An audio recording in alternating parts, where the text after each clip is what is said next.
Enzo was cheating on me. It's all I can think about as I drive home from work. Even though I make an excellent time in the Long Island Expressway, for a change, it's been 2 nights since Enzo snuck out in the middle of the night.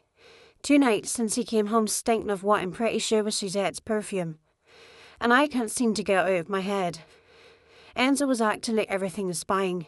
He's sticking with his story about the random drive in the middle of the night. He hasn't tearfully confessed to a night of passion with Suzette, and I haven't smelled her perfume on him again.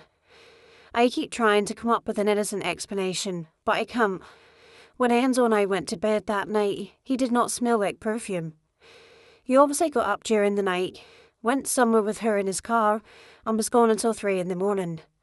Then he came home and pretended like nothing had happened. When I get home, Enzo's truck is parked in front of the house. Well, at least he's home now.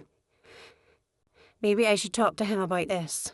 Even if there isn't an innocent explanation, maybe it's better to just get it out in the open. I never wanted to be the kind of wife who has to pretend like she's clueless about her husband messing around behind her back. When I get inside, the kids' shoes are strewn about near the front door. They are obviously upstairs, but I don't see Enzo's boots. So his car is parked outside, yet he's not home. He must be with Suzette. I grit my teeth. I am so sick of this woman. I am so sick of Enzo running over to her house to work in her backyard. I had to watch my husband rescue her from the ocean when she was probably never even drowning in the first place. I bet she made the whole thing up. After all, who gets pulled into the water by seaweed? I'm done being the good neighbour.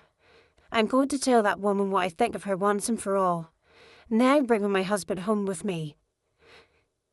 I don't bother to take my one shoes off. I slam the front door to our house as I walk outside and tromp across both of our freshly cut lawns to get to 12 Luctor Street.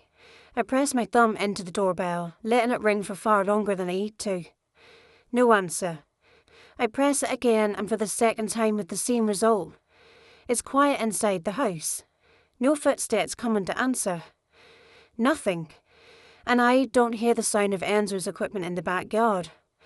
What if they don't hear the doorbell because they're busy? What if they're upstairs at Suzette's bedroom and they're... Oh God, I don't want to think about it. On a whim, I put my hand on the doorknob. I didn't expect it to turn, but it does. I turn the knob all the way to the right and lean against the door to push it open.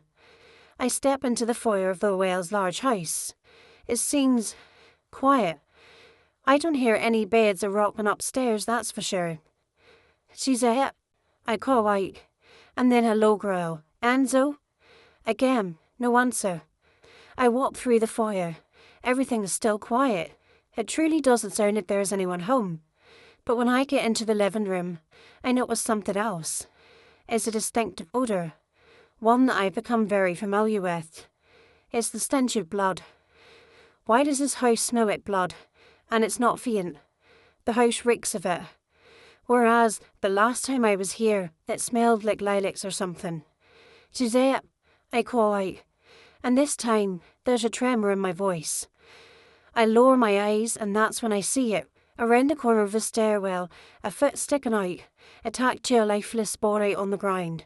A pair of dead eyes stare up at the ceiling, and a pool of blood spreads slowly across the living room floor. I recognise what I'm looking at immediately, and it takes everything I have not to collapse onto the floor. It's Jonathan Llewellyn, and someone slit his throat. Part 2.